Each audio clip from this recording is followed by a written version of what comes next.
আমি আল্লাহরে পেতে হলে হায়াতের ভিতরে সরকারের নবীকে মানতে হবে। কথা বলো যুবক ভাই, ঠিক না ঠিক? এই যুবক, হাসরের ময়দানে তুমি যদি মুক্তি পেতে চাও, একমাত্র হায়াতের ভিতরে সরকারের দাওয়াতকে মানতে হবে। নবীর তরিকা ছাড়া কোথায় নাই। ঠিক না ঠিক?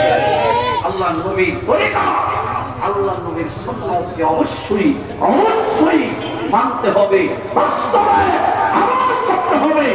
এই যে মাদ্রাসা, এই মাদ্রাসায় সেই নবীর আদর্শ শিক্ষা দেওয়া হয়। জোরে বলেন সুবহানাল্লাহ। আল্লাহ নবীর প্রেম, আল্লাহ নবীর মুহাব্বত অন্তরে ঢুকায় দাও। সাহাবায়ে কেরাম যেমনি ভাবে পয়গম্বরের ভালোবাসে,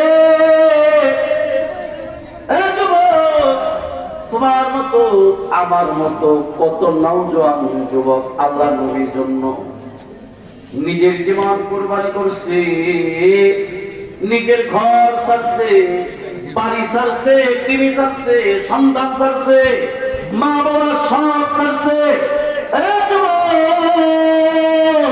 আল্লাহ নবীর ছাড়ে নাই, নিজের জীবন দিয়ে নবীরা ভালোবাসছে। সুবহানাল্লাহ। সরকারের আলম নবীর সাহাবায়ে কেরাম এত মহব্বত করছে। যুবক রে, হযরতে পয়গম্বরকে লক্ষ্য করে তীর মারছে হযরতে আবু দুজানা রাদিয়াল্লাহু তাআলা আনহু। আল্লাহ নবীর আশিক, আল্লাহ নবীর পাগল, আল্লাহ নবীর জলিল কদর সাহাবী হযরতে আবু দুজানা সামনে দাঁড়াচ্ছে। তীরগুলা হযরতে আবু দুজানার পিঠের ভিতরে লাগছে, আল্লাহর নবীর গায়ে লাগতে দেয় নাই। সুবহানাল্লাহ।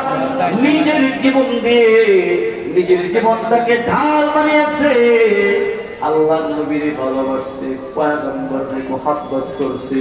এই যুবক, আজ যদি তুমি